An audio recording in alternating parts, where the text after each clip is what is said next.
Hello, hello! This is day 3 of our Thailand trip. So pagkagising ng mga kids, dumiretso na kami sa kanilang breakfast buffet. Napansin ko lang na yung breakfast buffet nila dito, paulit-ulit lang yung foods na inahain nila everyday. Pero masarap naman yung mga foods nila at yung coffee nila. At more importantly, libre yung mga kids. So after ng breakfast, tumawid na uli kami across the hotel papunta ng Bangsan Beach. Gusto ng mga kids na dumiretso sa pool this day pero I insisted na mag-beach muna kami para makalanghap ng fresh air and vitamin D. Nag-enjoy naman sila pero medyo mainit na kaya nag-transfer na kami doon sa pool ng hotel. Gustong gusto ng mga kids yung pool ng hotel particularly because of the slide.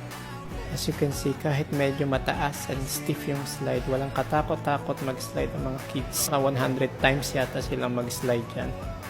Kaya talagang enjoy na enjoy sila dyan.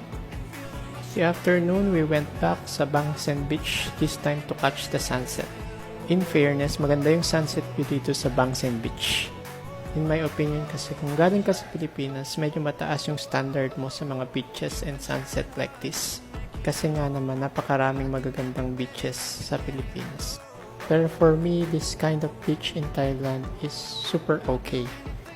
So I hope maalala ng mga kids itong moment na ito and this become part of their core memories. Sabi nga nila, dapat hindi lang pera ang iniipon, dapat memories din. Kasi yung pera will come and go, pero yung time spent with your family, it is limited.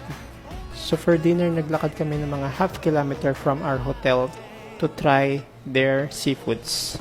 Along the beach, maraming restaurants na nagtitinda ng seafoods.